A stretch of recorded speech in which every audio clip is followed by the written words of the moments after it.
Buenos días, jóvenes. Hoy día volvemos a reencontrarnos en el área de comunicación.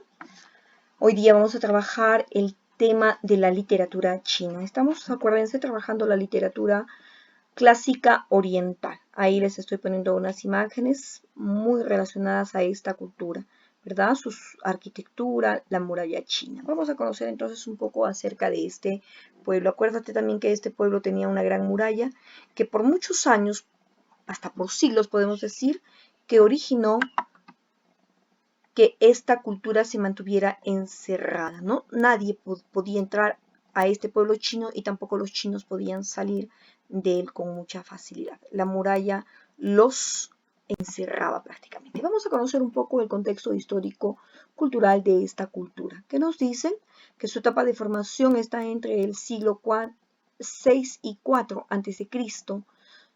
En esta época van a sobresalir 5 clásicos y las obras de Confucio, Mencio, Lao Tse y Sun Guozi. En la época de la dinastía Han, 206 a.C. al año 220 después de Cristo, van a aparecer las primeras escuelas poéticas y se va a crear un nuevo género literario llamado el Fu, o también el poema en prosa. Aquí podemos ver la escritura china, que es ideográfica, que es muy difícil, sigue siendo hasta la actualidad, ¿no? Es muy difícil para aprender hasta para ellos mismos, ya que tenemos un símbolo muy tradicional de los chinos, que es el yin y el yang, sobre lo bueno y lo malo, ¿no? Estas dos fuerzas que ellos creen, lo bueno y lo malo. ¿Qué temas van a abordar los chinos en su literatura? Van a tratar de exaltar. ¿Qué significa exaltar? Alabar, revalorar la naturaleza y la vida en el campo. También los temas que van a abordar es la añoranza, el añorar la tierra nativa, donde eran, el hogar, o por los amigos separados por causa del destierro. Acuérdate que esta cultura china pues eran y siguen siendo muy drásticos en su forma de vida. Entonces de repente muchos de ellos, por rebelarse contra sus reyes, sus autoridades, sufrían el destierro. ¿Qué es destierro, jóvenes? Si sabemos, ¿no es cierto? Que los lleven a otro lugar donde no son propios, no son nativos de ese sitio. Que también van a abordar en estos temas la protesta social. Si hay protesta social, entonces ya podemos ver y podemos imaginar y pensar que hay injusticias, ¿no? También van a hacer denuncias de injusticias que se cometían y la aspiración de los poetas a contribuir a la patria, la contribución que van a hacer a la patria y a la mejora de la vida. Otro tema que van a abordar es la amistad, la fugacidad del tiempo. Sabemos nosotros que el tiempo pasa muy rápido, entonces también va a ser un tema que van a abordar en la literatura china. El amor, que es un tema fundamental en todas las épocas, en todo momento se va a abordar el amor, es un tema universal. La libertad también y a la vida retirada. Aquí también podemos ver imágenes que les he puesto, la amistad, el lugar de origen, parte de la muralla china. Entonces estos son los temas que van a desarrollar en la literatura china. Características. Las características de la literatura china nos van a decir que es prolífica, va a ser una de las más prolíficas. ¿Qué significa prolífica? Abundante, ¿ya? Y una de las más antiguas de todo el mundo. Fue ahí donde se va a inventar la técnica de la impresión xilográfica, en el siglo 7 a.C., y en el siglo 10 la imprenta y los tipos de imprenta móviles. Entonces de ahí va a salir lo que es la impresión, jovencitos, la imprenta. Los chinos, acuérdate que tienen muchos inventos, ¿no? Otro invento de ellos que es la pólvora, que va a revolucionar también el mundo. También que nos van a decir que sirvió de innegable inspiración a Japón y a Corea. Corea también pues se van a inspirar. Lo poco que podía salir de la China detrás de esa gran muralla, pues va a llegar a Japón, a Corea y van a ser influenciados. Muchas de sus obras siguen siendo leídas en la actualidad, como es el caso de el Dao de Jing o el Lao Tse, que es el arte de la guerra. Si ustedes van por una librería, van a encontrar el arte de la guerra, ¿no? De Sun Tzu. Se cultivó los principales géneros, sobre todo la filosofía, la historia y la poesía. También porque nos dicen que es la más prolífica, porque todo escribían jóvenes, todo, ¿ya?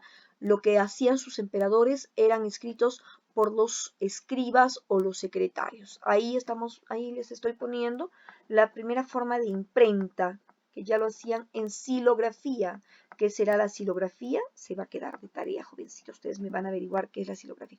Aquí miren, por ejemplo, sus imágenes son ideográficas. El sol, ¿no? La luna, que nosotros lo podemos decir, pero ellos cómo lo van a representar, una montaña, el agua, entonces son ideográficas, son ideogramas de los chinos.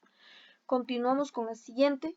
Su máximo representante de la literatura china es Confucio, ¿ya? Confucio va a ser uno de los máximos exponentes de esta literatura. ¿Qué se sabe sobre Confucio? Se cree que nació en la provincia de Qufu en el año 551 a.C., Shandong aparentemente es su nombre, y cuando tenía 3 años murió su padre y su familia queda en la pobreza. Pero a pesar de ser muy pobre, su educación fue muy esmerada. Él también se va a preocupar, pues, por buscar la mejora del pueblo chino y va a trabajar como ministro de justicia con varios emperadores.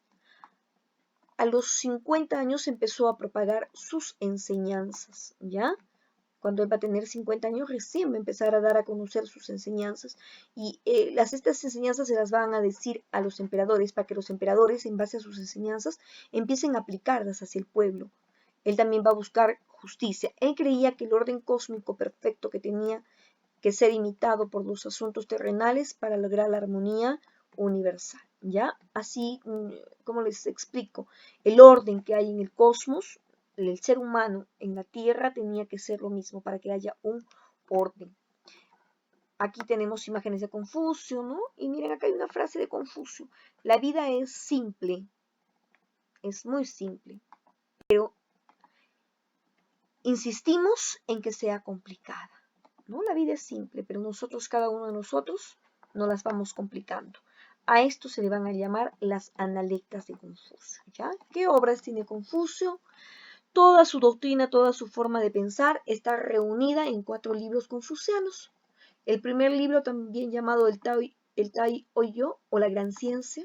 El segundo libro, el Chun Yun o Doctrina del Medio, habla de las normas conductuales del ser humano y que deben dar los buenos monarcas al pueblo y la justicia de los gobiernos en beneficio de los gobernados. Lo que yo les decía anteriormente, él se va a preocupar, esta filosofía, esta forma de pensar, él lo va a indicar a sus emperadores.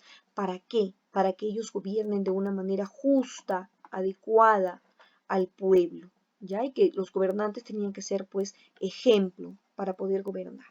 El tercer libro, el clásico, el Lunyu, o comentarios filosóficos, llamados también analectas. Son una colección de conversaciones con sus discípulos, basada en toda su filosofía moral, en una enseñanza central, en el Ren. Aquí están esas frasecitas que yo les acabo de leer anteriormente. Y por último, su cuarto libro clásico, el Mencet, o libro de Mencio, que ya tiene que ver está hecho ya por sus seguidores, pero que están basados en la enseñanza de Confucio. Aquí hay la carátula del libro de las analectas de Confucio, ¿no? Aquí aparentemente pues son imágenes de las cuales va a haber de Confucio. El estilo que tenía Confucio. Dice, en la mayoría de sus obras empleó aforismos. ¿Qué es aforismos? Como sentencias, como refranes y sentencias, que proponían como reglas ciertos comportamientos al lector, consejos claros y determinantes para la vida.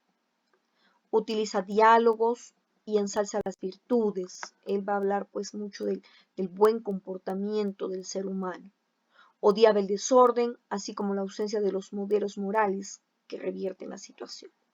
Llegó a la conclusión de que la única manera de solucionar esto era difundir los principios y preceptos de los sabios de la antigüedad. Entonces, toda su filosofía está basada en la moral, en el buen comportamiento. Aquí tenemos otra analecta de Confucio.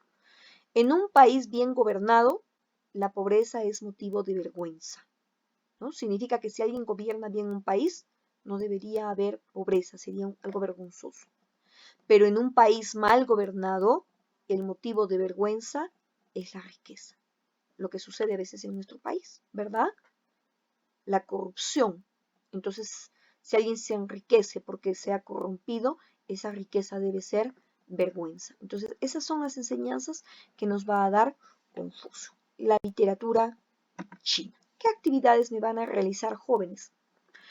Después de que han visualizado, escuchado y haber leído las diapositivas de la literatura china, realiza las siguientes actividades. 1. Elabora un esquema de la literatura china y de la vida y obra de Confucio.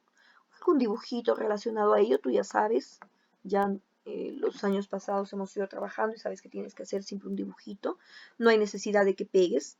Y responde a las siguientes preguntas. ¿Cuál es el aporte más importante de la literatura china a la literatura universal? Piensa, reflexiona. ¿Cuál es lo más para ti? ¿Cuál sería lo más importante de la literatura china a la literatura universal? Su aporte más importante. Averigua qué son las analectas de Confucio y copia una de ellas. ¿Ya? Copias unas de ellas. Dibuja imágenes relacionadas al tema, que ya te indiqué anteriormente, y averigua qué es la impresión xilográfica. Y para los jóvenes que tienen libro, resuelven las actividades de la página 22. Aquí te dejo otras analectas, prácticamente ya te estoy haciendo la tarea, ¿ya? Pero tú busca otras. No importa lo que hagas en la vida, hazlo con todo el corazón. Todo tiene belleza, pero no todo el mundo la ve. Bien, jóvenes, hasta la próxima clase, cumplan con sus tareas y me hacen llegar su tareita a mi WhatsApp personal. Hasta la próxima clase, jóvenes.